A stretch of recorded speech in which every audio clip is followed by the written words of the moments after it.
कि या ना तो सीबीआई इन्वेस्टिगेट करेगी ना ईडी इन्वेस्टिगेट करेगी।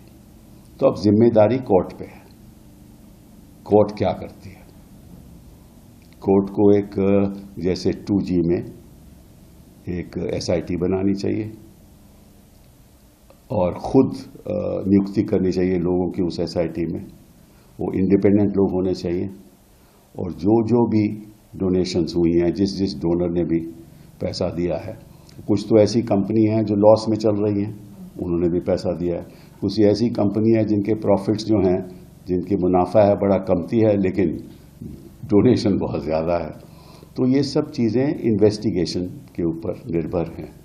मैं इसके बारे में आज कुछ ऐसी बात कहूँ जो सत्य नहीं हो तो वो गलत बात होगी। लेकिन ये बात ज़रूरी है कि ये सारा जो पैसा है, अगर क्विड प्रो को हुआ है, वो लगता है कि हुआ है, तो अवैध है।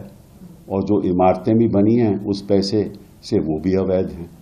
तो ये तो एक बहुत, जैसे मैंने पहले भी कहा कि हिंदुस्तान में 2 बहुत बड़े स्कैम हुए। एक तो नोटबंदी का,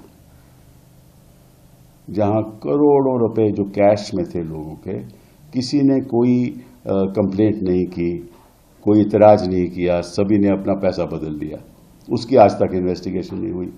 वो बहुत बड़ा स्कैम था। अब दूसरा उससे भी बड़ा स्कैम ये है, क्योंकि इस स्कैम के द्वारा तो इन्होंने अपनी पूंजी में जितना उनको चाहिए था डाल लिया और दुनिया में सबसे समझ लीजिए कि सबसे बड़ी पूंजीपति पार्टी उभर के भाजपा आई है।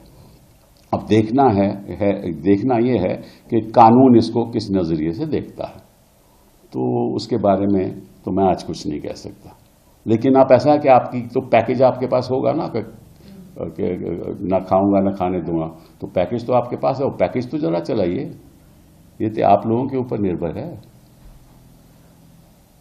सर, एक ये सवाल भी खड़ा हो रहा है कि 2018 से इलेक्टोरल बॉन्ड्स की शुरुआत हुई थी, लेकिन जो डेटा दिया गया है 2019 से दिया गया है। तो ये जो 1 साल का गैप लिया गया, उसकी डिटेल्स नहीं सामने आई है, उस पर भी कई अभी तो बड़े गैप हैं।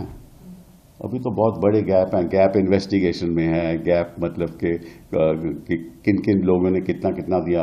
अभी ये भी पता करना चाहिए, और ये भी एक बहुत अहम सवाल है कि PM केयर्स में किसने दिया।